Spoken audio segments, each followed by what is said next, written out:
Going the distance with local sports. This is the X Sports Network. A local law firm respected throughout the state. Generations of clients have turned to Boston, Holt, and Durham since 1948. We assist individuals and businesses with their legal needs, including real estate, property closings, personal injury, employment discrimination, and family law. Our clients get the personal attention and convenience of a hometown law firm with the resources and ability to handle any case. Come see us at Boston, Holt, and Durham. Welcome to Employee Resources Credit Union, where you're more than just a number, you're family. We provide financial solutions that rise above those of traditional banks. With roots stretching back to 1964, we've served 4 generations during constant industry changes. We're known for our low fees and incredible rates. Join us and experience the credit union difference. ERCU, not for profit, for service.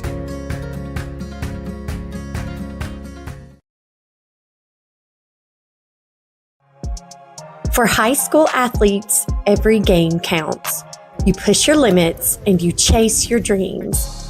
But when injury strikes, you need more than just recovery. At Southern Tennessee Orthopedics, we're here to get you back in the game faster and stronger. From cutting-edge treatments to personalized and compassionate care, we're here for your every move. Our specialized team of experts encompass decades of experience in sports-related injuries.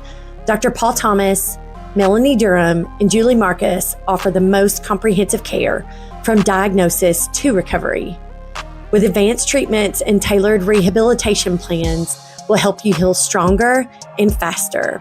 Trust Southern Tennessee Orthopedics to keep you at your best because your future is worth it.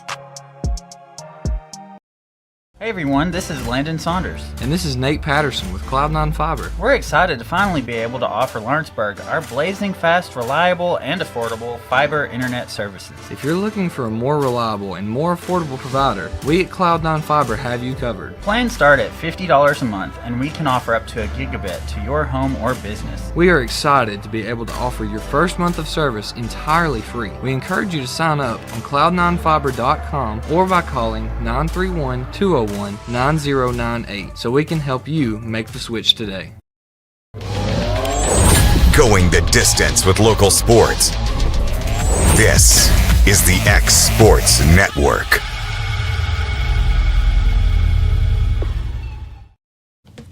All right, everybody, welcome to this Wednesday edition of SEC Tailgate here on the X Sports Network. I'm Michael Marks alongside Hayden Burks.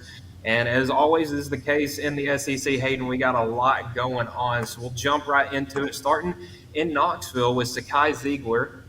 He's been in the news recently trying to sue for an extra year of eligibility. Back on May 20th, the former Tennessee point guard filed a case with the NCAA challenging their 4 seasons rule, which states that an athlete has a 5-year window to play 4 seasons. That extra year is the redshirt year. And his legal team is estimating with the Spire Sports Group that is responsible for all of Tennessee's NIL stuff, said that he would be worth somewhere in the $2 to $4 million range. And by not granting him a 5th year of eligibility, it said the NCAA would be causing his family irreparable damage because of the way NIL money works. You can't take it back if you lower the lower the sum if the player's injured or not playing well. So some of these guys that are getting an extra 5th year are having the ability to make more money, and so that's what Ziegler's arguing for, Hayden.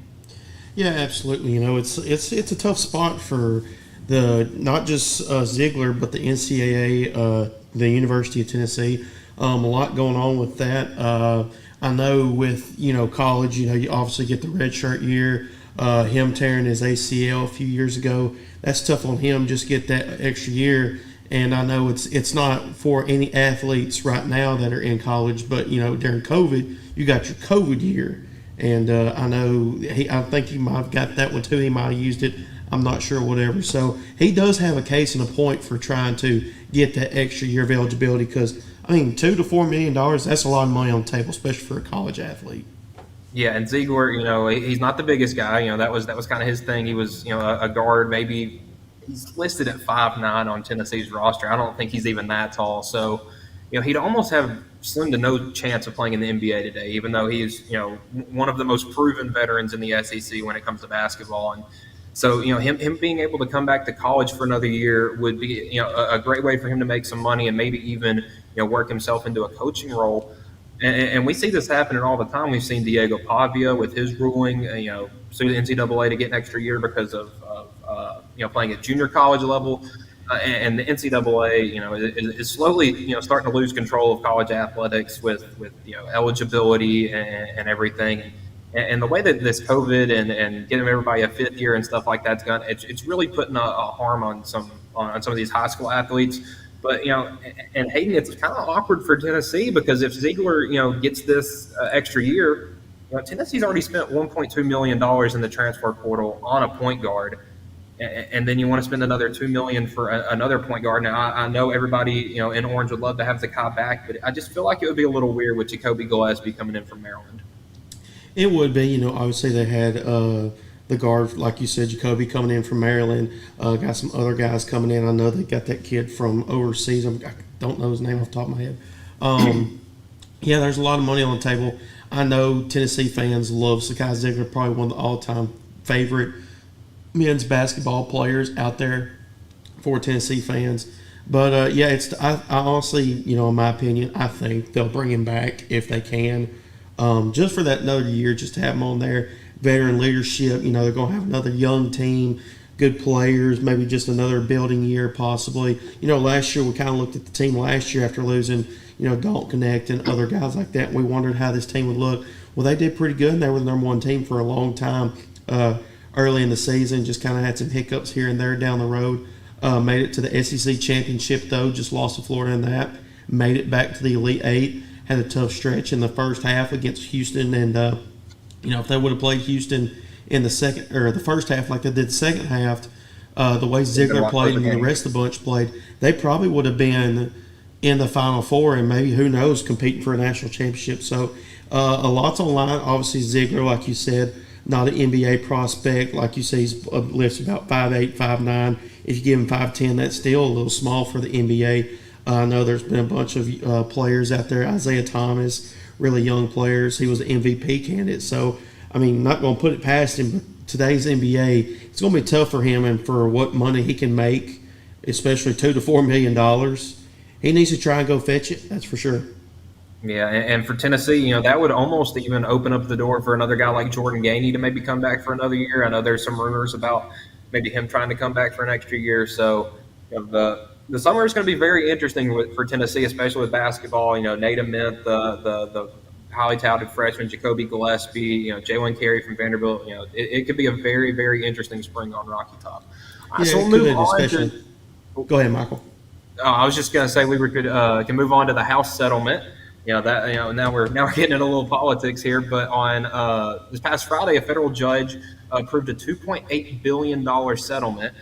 Schools can now pay up to $20.5 million to their athletes directly instead of through the third party with the NIL groups. But they're also going to be paying up to $2.8 billion in back pay to former athletes for what they maybe would have made, and but.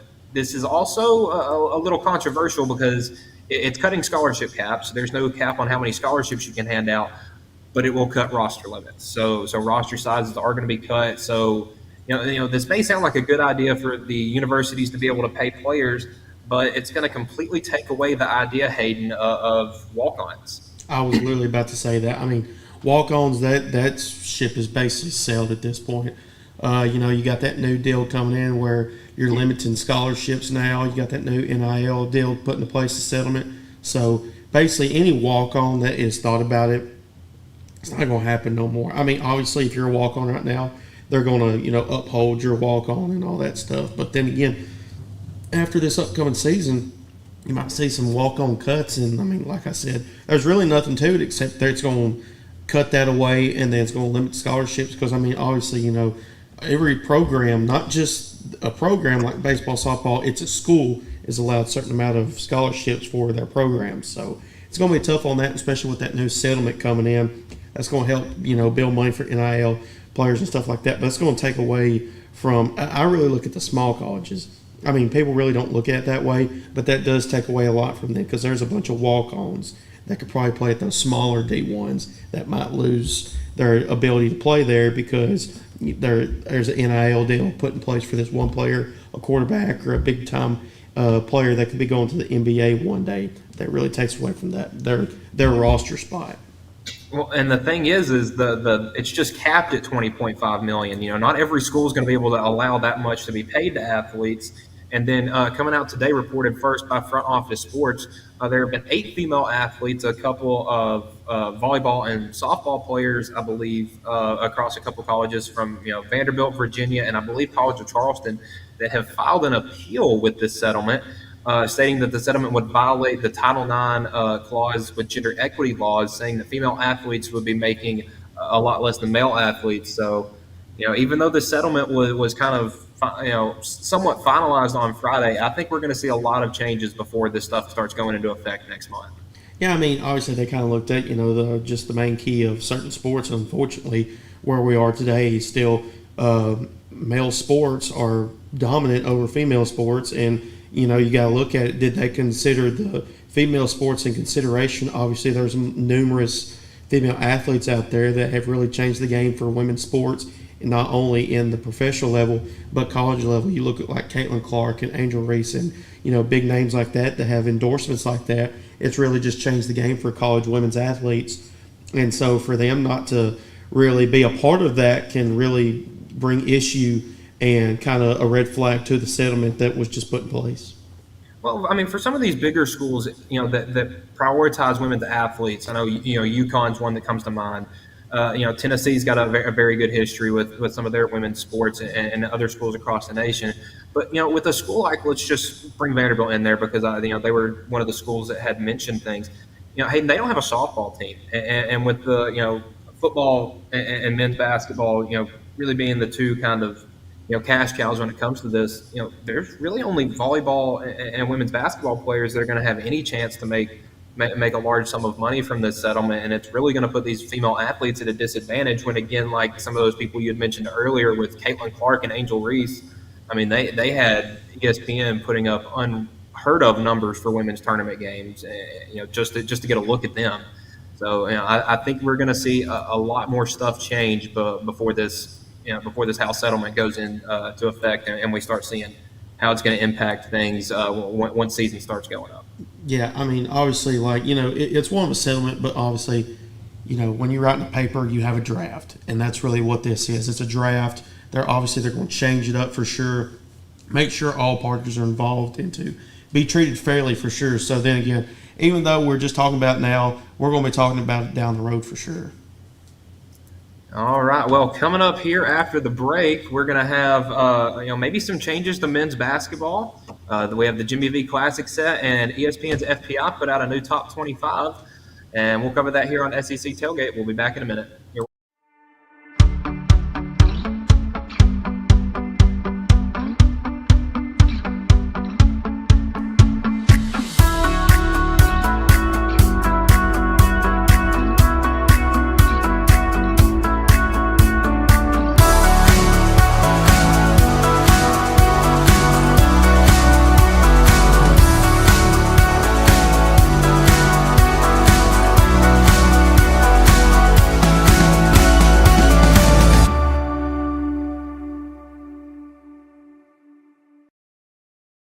Good Works at Home, formerly known as The Summit at Home, is a licensed, non-skilled agency dedicated to helping you maintain your independence at home for as long as possible.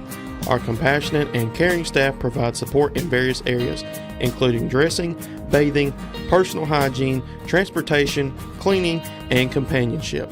Please call our office about services, payment options, and long-term care policies at 931-762-2310. We look forward to assisting you with keeping your independence longer.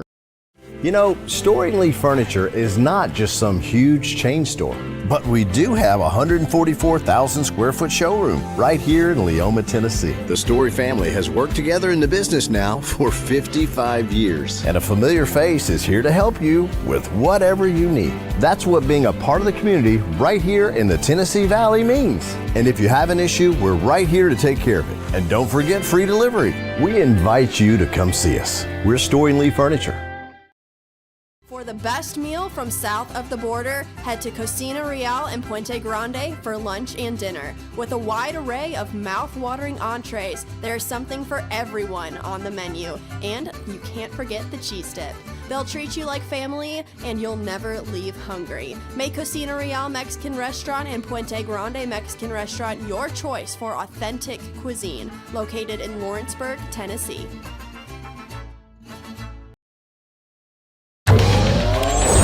Going the distance with local sports. This is the X Sports Network.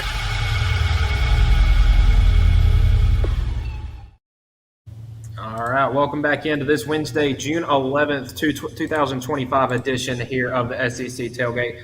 Michael Marks here alongside Hayden Burks. And Hayden, we got some interesting stuff to talk about this segment because this is something that me and you could rattle on for a while. Men's basketball. The NCAA released a statement today that said that they may be moving from 2 20-minute halves to 4 10-minute quarters. It's been a decade now since the women's game has made that jump. In a press release this morning, the NCAA states that there is positive momentum towards moving the men's game from 2 4 quarters instead of 2 halves. The only problem working with that right now is comes with advertising and commercial slots. But I mean, Hayden, what do you think about this? Just 4 10-minute quarters now instead of 2 20-minute halves possibly coming up for college basketball. Well, you got to look at it from two sides. Obviously, I've been around college basketball a while, going over to UT Southern, being a part of that program. It's going to be weird if that does get passed because obviously in college men's basketball sports, that's the only sport that has 2 halves. Everything else has 4 quarters. So you look at it from two standpoints. Obviously, from a players and coaching side, you're going to have, well, number one, media timeouts will be cut down, and overall timeouts as well. In the college level, you have media timeouts. I know in the NAIA level, it's every 6 minutes, and I know at the college or the D1 level, I think it's every 4 minutes. Every 3 to 4 minutes, for a media timeout. So the timeouts will definitely be cut down for sure. You'll get more timeouts as a team because I think in college you only get 5 timeouts, not including the media timeouts. But that's going to be jumped to probably maybe 6 just because you're not going to have as many media timeouts. You might have 1 every quarter because I know the women's do that. I think they have 1 or 2 maybe every quarter.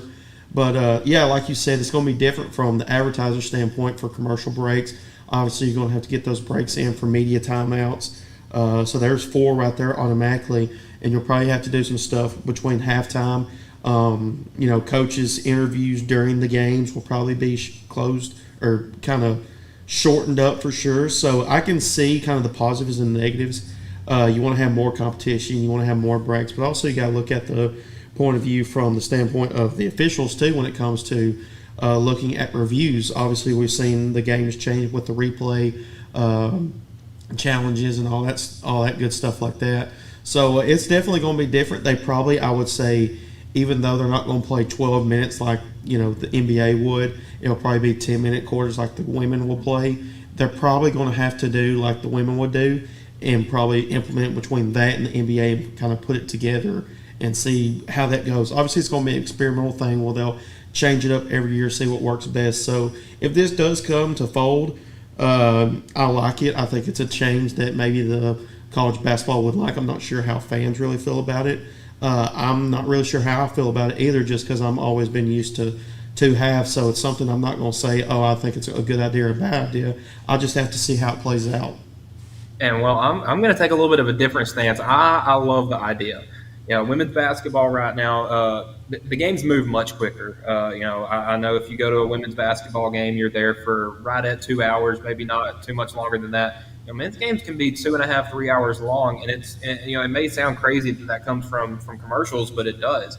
So in the men's game, you have a 3-minute TV timeout under the first dead ball under 16 minutes, under 12 minutes, under 8 minutes, and under 4 minutes. That's 4 timeouts, right? The TV timeouts just in the first half.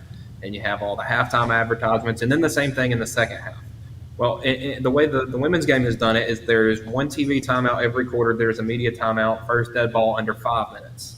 And then, of course, the TV timeout between the quarters. So that's only 3 TV timeouts a half, which, again, that is something that the NCAA is trying to look at. It's find if you can equate it. But I think it's going to solve a huge problem that we had last year in college basketball. We've had it over the past couple of years. You say you want to watch a Tennessee game that's coming on at 8 o'clock, Hayden. Well, I'll just direct example from this past spring when Tennessee and Auburn played at Auburn. That was also the same afternoon that Kansas and Houston played, a game that went into double overtime. Yeah, I remember watching that game. I was like, come on, man, I'm trying to watch Tennessee play. And the Tennessee game didn't come on TV till almost halfway through the first half because of the way they have these 2-hour time slots for these college games. If they move it up to 2.5 or 3 hours, or like this, change the game to 2 or 4 10-minute quarters, I think it's going to do a really good job at speeding up the game, getting games in, and you'll be have a lot more happy fans once they get to watch their team tip off. Because if you're not the first game of the day, you're not going to see your teams tip off and watch the first couple minutes of the game. All right, so moving on in college basketball, Hayden, we've got the ESPN released last week the schedule for the 2025 Jimmy V Classic. It's played in Madison Square Garden.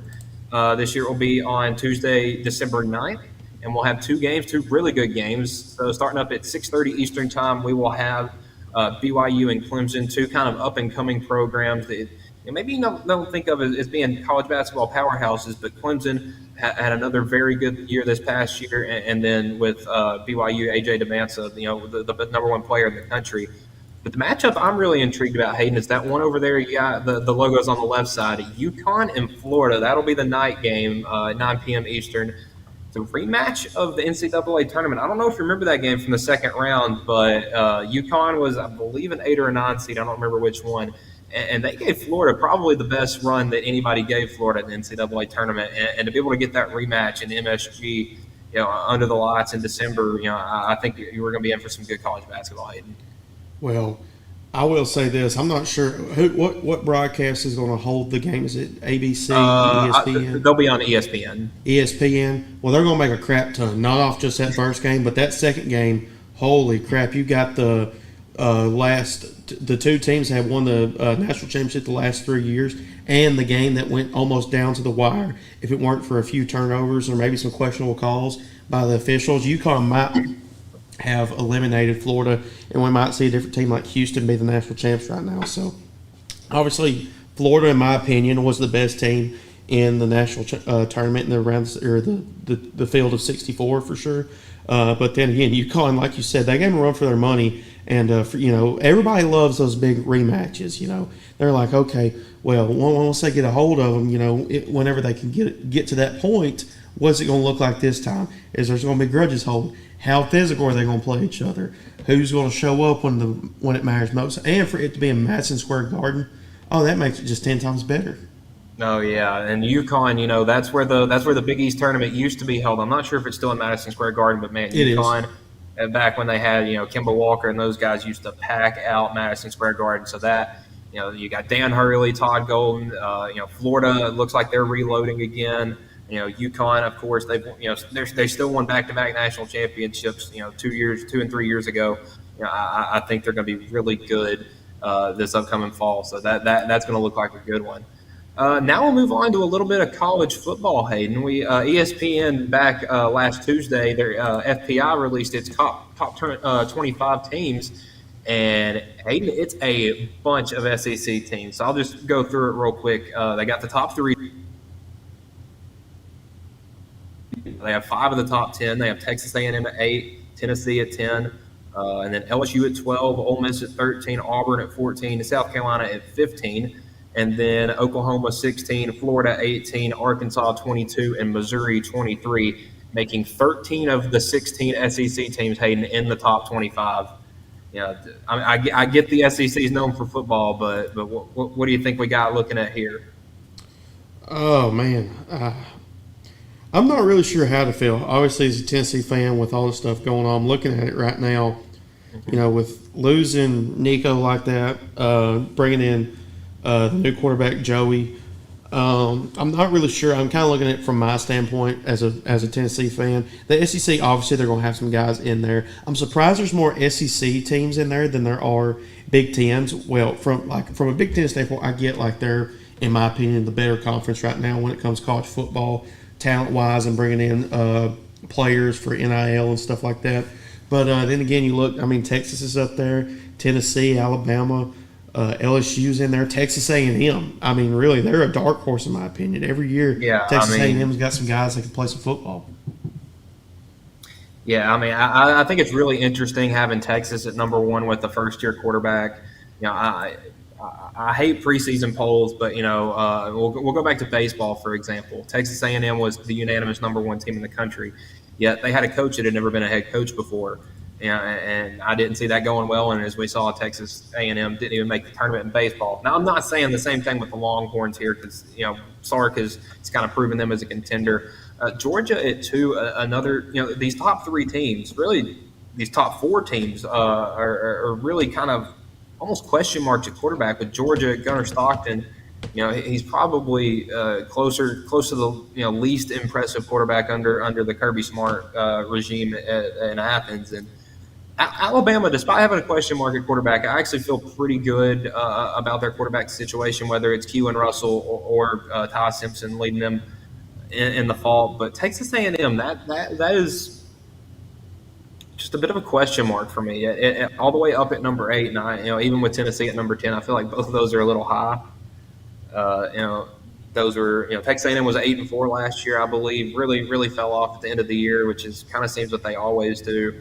And then Tennessee going to have a first-year quarterback. Their defense is really going to be good again. But I'm just kind of curious. You're losing SEC Player of the Year in Dylan Sampson. You're losing 3 receiver. Your top 3 receivers from last year. You're losing your quarterback from last year. You're losing some offensive linemen from last year. So maybe Heupel will surprise some people. Because Tennessee doesn't have the craziest schedule. LSU and Ole Miss. Those are some teams that some outlets have had inside, almost maybe even the top 5. I know for sure the top 10. So the FPI having them. I'm not believing that. Well, LSU and Ole Miss are those 2 teams that are going to be top 10 projected every year. Ole Miss, LSU. And then start off 4-0, and then before you know it, they're 8-4, and go into the. Well, the one that jumps out at me. Well, there's 2. There's 2 that jump out at me, and they're 14 and 15. Auburn at 14. Are we sure Auburn's going the 14th best team? I was about to say, I'm making sure that the FPI is seeing the same Auburn team we're looking at. Yeah, what Auburn team we looking at? With Hugh Freeze saying, "Man, I hope we make a bowl game this year." 6-6 is not the 14th best team in the country. South Carolina, though, is interesting, Hayden, because they were one of the first teams out of the playoffs. Yeah, they were one of the first teams out of the playoff last year. Now, I'm one of those guys. I think Shane Beamer's a little bit too goofy to be like a major major big time college football head coach. But man, they were good last year. They gave Alabama especially down the stretch. For their money. Yeah, they played a lot of teams really tough. Yeah, they did. And that's the one I was thinking. South Carolina, in my opinion, they're top 10. I'm going to say it. I would probably put South Carolina right now over Tennessee just because of the question marks I have. I don't know about other Tennessee fans. Everything that Tennessee has a question mark for, South Carolina doesn't. They have a quarterback. They got Lenore Sellers. They got that number 1 receiver in Nick Harbor. I assume they attacked the transfer portal pretty heavy in the offseason. And Hayden, I think my biggest dark horse is going to be that team there at number 16, the Sooners. Because they got probably the best quarterback and the best running back out of the portal. They got Jaden Ott from Cal, and then they got John Mateer from Washington State. Now, they very well could both have terrible seasons and Oklahoma go 5-7 again. Because Oklahoma does have that rough SEC schedule again. But if those guys have seasons like that everybody in the country knows they can have, Oklahoma could easily be a top 10 team this year. If their defense plays up to the level that Brent Venables usually has his defense playing. Yeah, but I say it's all going to come down to Brent for sure. Obviously, with this team bringing in the quarterback and the running back, like you said, that's going to be big for them. I'm still unsure right now with that team just because you look at Oklahoma. They got they're okay until you get to that first or second week of the SEC, and then you're like, okay, now they're showing their true colors. So that's kind of they're in a rough spot because they have to play Texas this year, they have to play Alabama this year, they have to play in Knoxville this year. I mean, their schedule is brutal. Oh, we were looking at it earlier on Exports today. It's unreal. Is in Bryant Denny this year. Yeah, it's not it's in Norman. unreal. You know, they got that big win last year. It might get ugly this year because I think Alabama's going to go on a bit of a revenge tour. Here's another one. Like no other. Number 18, Florida. Like Napier. Like he coached his butt off at the end of the year last year. How that is dude was Florida coaching 18? to save his job last year. Had the toughest schedule I've ever seen, and somehow coached that Florida team. Were they 7-5, 8-4? I mean, whatever his record was, he impressed me. And then doing that with his quarterback out. Graham Mertz got hurt in Knoxville in I believe that was second weekend in October, and played the rest of the season with a freshman who was also a bit banged up.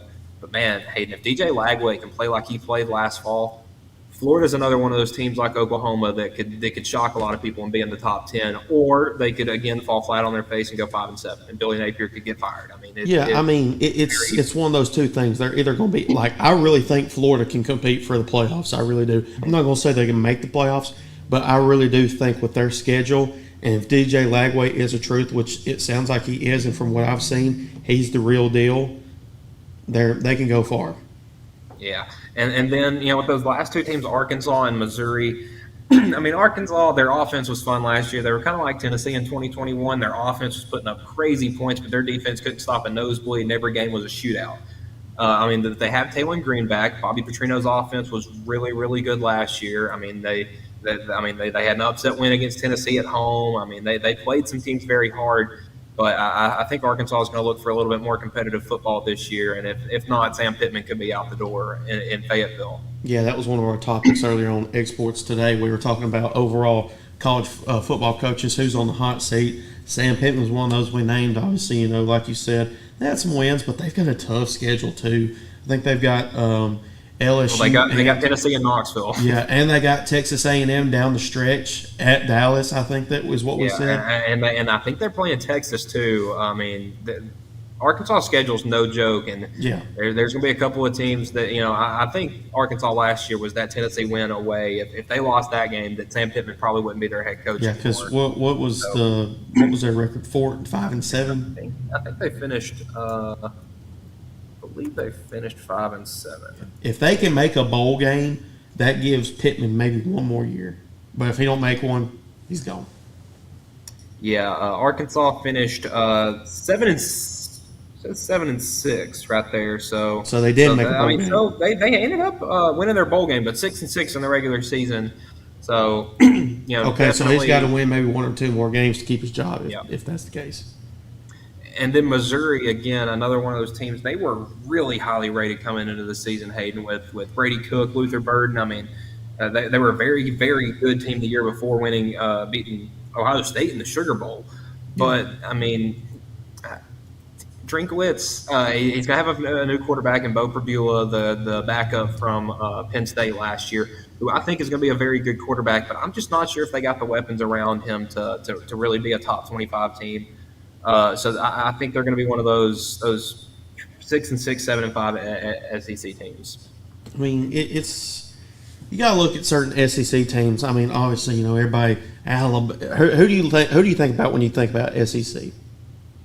I mean, right now, when I think SEC tough in football, the first team that comes to my mind is Texas. Texas, exactly. You think of Texas A&M, Alabama, Florida, Tennessee. Those are the big names in the SEC.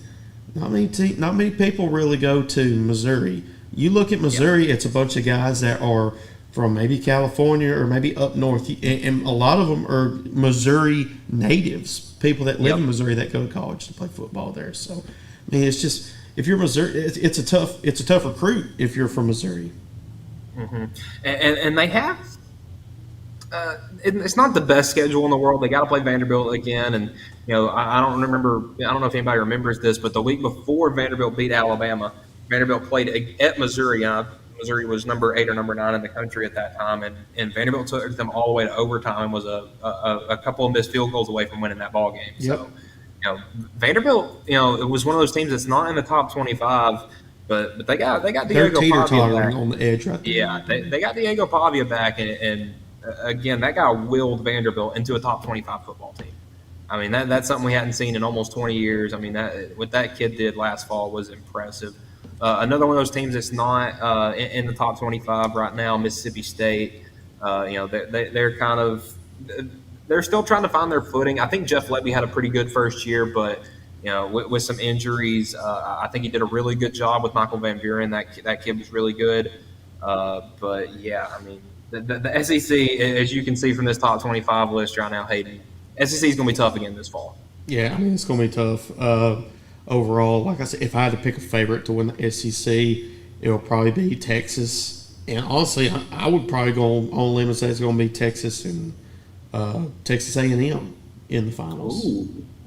I would say if I Texas is there for sure. Yeah.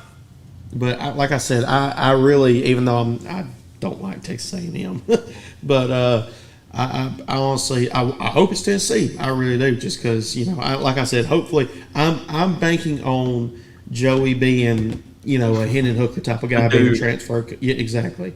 So I mean, I hope Tennessee is there, but if I had to put my money on, I'd probably pick Texas to win the SEC championship. See, right now, if I had to pick the two teams in Atlanta, I'd go with Texas and Alabama, just for the simple fact Georgia's got to play both of them. Yeah. Now they get to play both of them at home, so Athens gonna be rocking this fall, but they got to play both of them. Guess who their first SEC team that they play is? They got to come to Knoxville. They got to come to Knoxville. That is a big thing. That game for Georgia. I mean, if you're Tennessee, you can make your way to the SEC championship once you get past that Georgia, it's a long road if you lose Tennessee. Oh, and that's the thing. Tennessee, ever since Kirby Smart's really been there, Tennessee and Georgia has been a later in the season game. It used to be kind of like that first week in October, and now it's been one of those late November games that's usually when Georgia kind of gets on their groove. Around week 9, week 10. Playing in week 3, and that could spill interesting for the SEC, because Georgia's one of those teams that usually hits the ground a little slow. Now they didn't last year, but they have typically hit the ground a little slow. Yep. All right, so coming up next, we got some All-American teams announced, the Perfect Game and the College Baseball Writers Association. And then a little shout-out to a local product who made his MLB debut last night. Coming up next on the X Sports Network. There's a reason owners Tyler and Cindy McDowell chose the name In Service for their towing business. They did because it's their goal to be in service for you on the day that you need them the most. In-Service Towing is now known far and wide for their response time, because minutes matter when you're broken down. Or their 24/7 availability, you can call them anytime for service. Their professional team with years of experience, and their fairness, plus their know-how in dealing with the unexpected. But the thing that In-Service is known best for is how they treat their customers, and that's like family. When you need them, call them 931-843-9098. Volco Auto Supply in Lawrenceburg has a legacy of being a family-owned and operated company. Since 1927, our business has grown and evolved into today's one-stop source for all your automotive supplies. But in that time, one thing has stayed the same, and that's our commitment to our customers and their needs. At Volco Auto Supply, you'll find everything for your car, truck, or even fleet of vehicles, but with good old-fashioned customer service the way it needs to be. That's Volco Auto Supply, 416 Buffalo Road in Lawrenceburg. Visit VolcoAuto.com. Welcome to Mid-South Barn Dominiums. We realize there's a lot of options when it comes to finding a builder for your next home. Here at Mid-South, we understand that customer service, quality, and selections are very important. It's a very large time, money, and an emotional investment, and we're here to listen and care. We realize the kitchen's the most used and abused room in the house. Our cabinets are locally custom made from Sanderson Cabinets out of Lawrenceburg. They're real wood, poplar or maple, whether you paint or stain. All comes with slow close hardware and many pull-out different style options to choose from.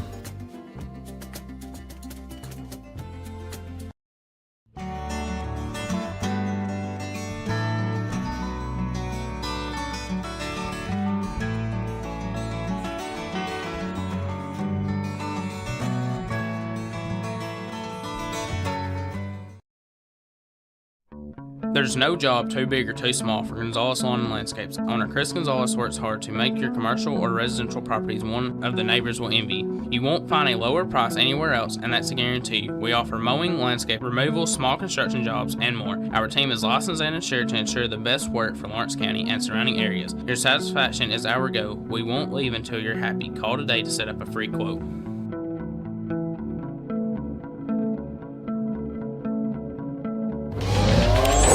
Going the distance with local sports.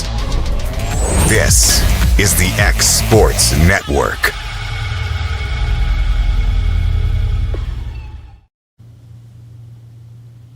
All right, welcome back to the last segment here of the SEC Tailgate here on the X Sports Network. And Hayden, today we had some of the big college baseball outlets drop their All-American teams. So we'll stop with the one that came out first, Perfect Game's All-American team. And I'll kind of just rattle off all the SEC kids because kind of like that college football FPI Top 25, this list is littered with SEC kids. So first team All-Americans, catcher Easton Carmichael from Oklahoma, Andrew Fisher, the first baseman out of Tennessee, Gavin Keelan, the second baseman out of Tennessee, Ike Irish, the outfielder from Auburn, and then utility was Vahiva Aloy from Arkansas, DH Rylan Zabrowski from Georgia, and then a trio of pitchers, Cade Anderson from LSU, Liam Doyle from Tennessee, and then Kyson Witherspoon from Oklahoma. Second team for Perfect Game, we got first baseman Jared Jones out and then again another trio of pitchers, two starters, Anthony Ianson from LSU and Zach Root from Arkansas, and then relief pitcher Sawyer Hawks from Vanderbilt. And then third team All-American, you have the shortstop Justin LeBron from Alabama, infielder Ace Reese from Mississippi State, and then utility Jace Laviolette from Texas A&M. And that will round out the Perfect Game All-Americans. And then the National College Baseball Writers Association dropped their All-American team. Now their team has a lot more players per team than the Perfect Game one, so it's going to have a lot more names. You got Andrew Fisher and Jared Jones, first baseman, Ace Reese, third baseman from Mississippi State, Robbie Burnett, an outfielder from Georgia, Noah Sullivan, a utility guy from Mississippi State, Rylan Zabrowski again, DH from Georgia. And then again, Liam Doyle, Kyson Witherspoon, and Cade Anderson. And then relief pitchers Dylan Volantis from Texas. And Hayden, that kid's good, the freshman relief. And then Carson Osmer from Alabama. Second team, again, Easton Carmichael from Oklahoma, the catcher. Vahiva Aloy, the shortstop out of Arkansas. Charles Davalon, again, the outfielder from Arkansas. DH Kahio Aloy, the brother of Vahiva Aloy at Arkansas. Anthony Ianson from LSU, Sawyer Hawks from Vanderbilt, and then Kason Evans for LSU. And that kid has been nails down the stretch for LSU as they're making that run to Omaha. And then third team, Ryan Galvin from Texas, the catcher. Second baseman, Gavin Keelan from Tennessee. Shortstop, Justin LeBron from Alabama. Outfielder, Jace Laviolette from Texas A&M. And then starting pitchers, Connor Fennell from Vandy, Zach Root from Arkansas, and Hunter Elliott from Ole Miss. And Hayden, I rattled off about 30 or 40 names right there, but it's hard to argue that there's not a better conference in the country than the SEC. I mean, they just continuously, year in and year out, are producing some of the best guys at their position in college baseball. Oh yeah, 100%. I would love for somebody to say the SEC is not the best conference in the league or in the nation, because I will prove them wrong with literally all those names you just listed and all the accolades for teams. Guess who? I mean, you know this, and I don't know if you don't watch college baseball. Guess what conference has won the national championship the last 3 years? The SEC. Ole Miss, LSU, and Tennessee. You can't tell me there's not a better conference in baseball.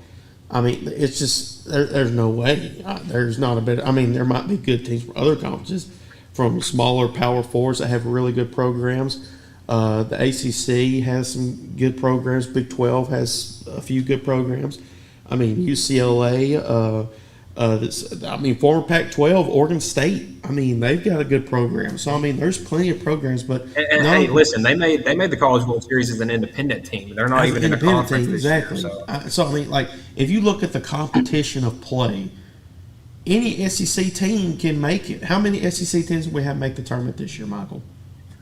They had third. So I'm glad you bring that up. So the number one SEC hater in the world, Danny Cannell, loves spreading the for some reason that the ACC is a better conference than the SEC. It's not the Big Ten like everybody else says. He thinks the ACC is so great, and he's mad that out of the 13 teams that made the tournament from the SEC, only 2 of them are going to Omaha.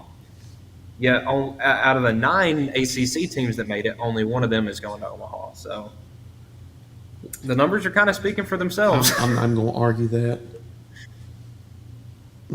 Well, their win percentage is a little bit different. The SEC is 31-24 in the tournament, which is a 56% win percentage, and then the ACC is 28-19, which is a 59% win percentage. So that 5% really, or that 3% really makes a big difference. They're playing nobodies. I mean, it's just like look. I guarantee. Yeah. Look at SEC competition between non-SEC and look at the ACC with non-ACC. It's going to be a landslide because the SEC is way better. I got you right here. So the mean of I think this is strength of schedule. The average strength of schedule for a team that the SEC played out of conference was 128 when the ACC's is 141. And then non-conference RPI, which is pretty much their strength, the SEC is at 34, while the ACC is at 60. So the numbers aren't really backing up some of these arguments. No, they're not.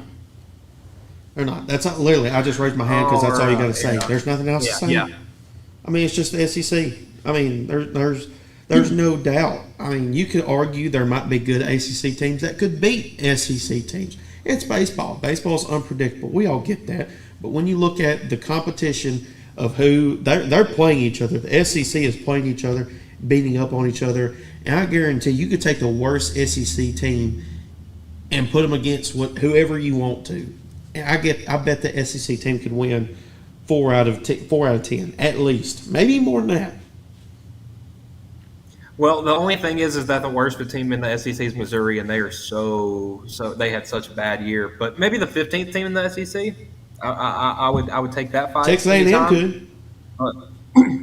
Exactly, Texas A&M, perfect. I mean, because they were a very, very talented team that just had terrible luck with injuries and had a rough schedule. I guarantee you South Carolina could too. I know they could. Yep. I've seen South Carolina play. I saw them play Tennessee. They can hit. Exactly. All right, so we'll turn it over to our last segment of the day, and just a little quick shout out. Former Florence Falcon and LSU Tiger Grant Taylor made his MLB debut last night for the Chicago White Sox against the Houston Astros. Had a 1-2-3 inning, 3 up, 3 down, had a fly out and 2 ground outs, and helped the White Sox pick up their 23rd win of the year. So congrats, Grant Taylor. Love to see local products hitting it big in the majors. I mean, we've had Ryan Weathers pitching the majors this year, Blade Tidwell, and there's probably some more slowly on the way from the area. We've just been blessed with such good baseball around the area, Hayden. Yeah, I mean, it's fun watching some talent from here that we went to school with. We went to school with some of these guys. They're in our age group, and being able to watch them compete, play at the next level, it's just kind of, I guess it's one of those things where even though they're older than me, I'm thinking, man, I'm old. You know what I mean? Just getting up and just watching them succeed at the next level, doing very well in college, and it's exciting for the ones that are in high school right now that will get to that point too. Yeah, and talking about MLB debuts, the Red Sox debuted their number 1 prospect, I believe, on Sunday. May have been Sunday. No, Monday, pardon. And it was born in 2004. So the fact that we're getting guys debuting in professional baseball that are younger than us, younger than us is just absolutely well, crazy. The NBA is the one that amazes me. You got guys that are like Wembanyama, and he's older than me, and he's 7'4", and I got to look at this guy, and I'm thinking, well, I'm older than you. You know what I mean? It's just it's weird to me sometimes. I hate thinking about it. Yeah. All right, so that will do it for today's episode of the SEC Tailgate. Come back Friday, and we'll talk about the SEC's release the schedule times for college football, and we'll even do a special preview of the College World Series. So for Michael Marks and Hayden Burks, this has been the SEC Tailgate here on the X Sports Network. Going the distance with local sports. This is the X Sports Network.